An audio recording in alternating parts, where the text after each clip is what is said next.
Animals that fly, stories that soar. Hello everyone, thank you for watching Tales and Tales. My name is Miss Kim. I'm a youth librarian with the Citrus County Library System, and I'm happy for a chance to finally get to show off my phoenix scarf. You know, a phoenix is a remarkable mythical bird that can do something amazing. When it dies, it bursts into flames, and then a new baby phoenix is reborn from the ashes. When we think about flying creatures, we do normally go immediately to birds, but other animals can fly too, like bats, insects, dragons, pegasi. Our story today, however, will be about birds. All the birds in the world. This is a nonfiction book. One way you can tell is to see the numbers on the spine. Nonfiction means it's true story. All the Birds in the World by David Opie.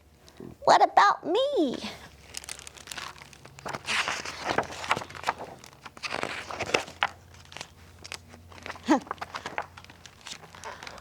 All birds have feathers. All birds have wings.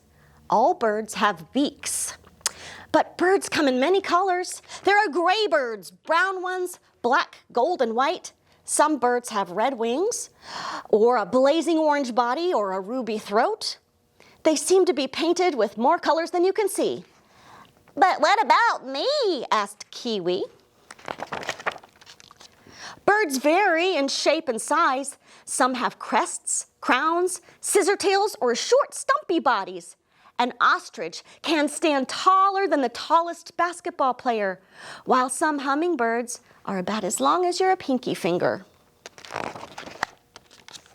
Some birds, like storks, flamingos, egrets, and cranes, have long legs like stilts so they can wade in the water and hunt for food. But what about me?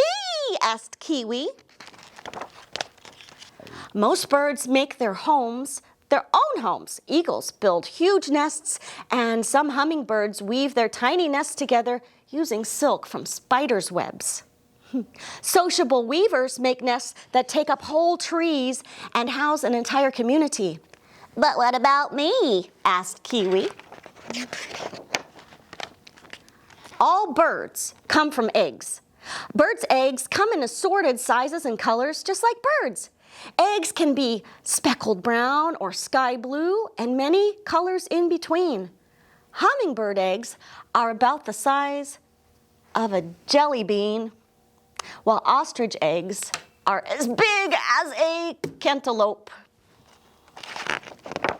Birds' feet are more like claws. They use them to scratch, perch, swim, grab, tear, hop, dig, run, hold, grasp, and fight. Most birds have 4 toes, but the ostrich only has 2, and many others have 3. How many do I see? Asked Kiwi.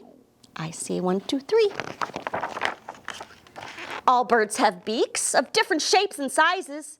Birds use their beaks to smash seeds, tear apart meat, sip plant nectar, gulp down fish, and hammer into wood to get grubs. Like the woodpecker. And what's the most amazing thing birds can do? They fly, fly, fly, because birds have wings. Don't you wish you could fly? Some birds migrate, which means they fly great distances for food and nesting when the seasons change. But what about me? Asked Kiwi. Many birds float and swim or dive underwater for fish, shooting through the water like feathered torpedoes. I think I could swim, said Kiwi. Some birds are nocturnal, which means they are active at night when most other birds are sleeping. They have big eyes for seeing in the dark. They hunt and migrate under the cover of night. Even me? Asked Kiwi.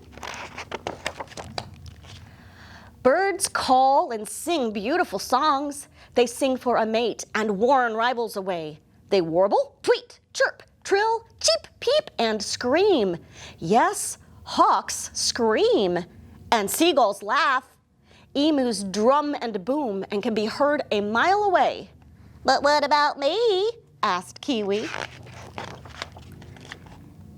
Ah, yes, and there's even a bird found only in New Zealand. The kiwi! It lays very large eggs compared to its body size and lives in an underground burrow instead of nesting in trees. The kiwi has no tail, but has whiskers like a cat and has soft, fur-like feathers, nostrils at the tip of a long, skinny beak, tiny hidden wings, and does not fly. "Hey, that's me," said Kiwi. All birds have feathers, all birds have wings, all birds have beaks, and all the birds in this book, all the gulls, finches, owls, eagles, hawks, egrets, ducks, sparrows, pigeons, turkeys, hummingbirds, jays, herons, chickadees, swifts, parrots, ostriches, storks, geese, and all the other types of birds in the world are part of the same feathered family. "Even me," said Kiwi. Yes, even Kiwi.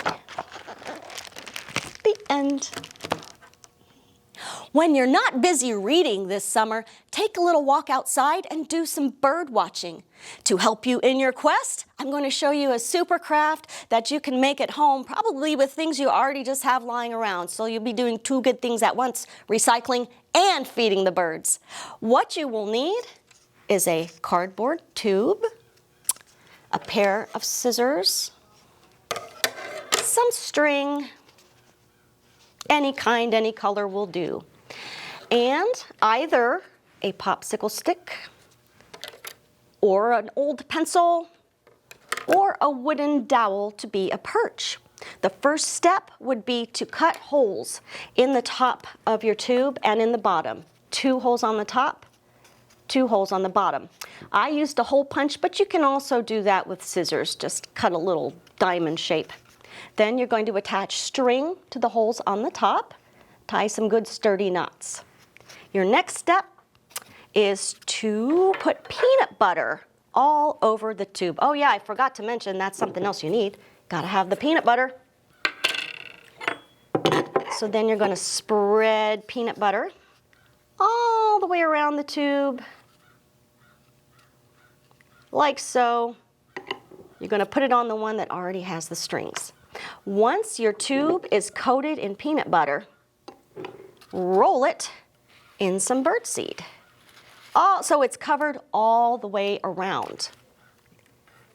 Your final step is to insert your wooden dowel or your popsicle stick or pencil through the holes and hang it up to feed the birds. Thank you for watching Tales and Tales, and remember, when you read a good book, you can let your imagination take flight.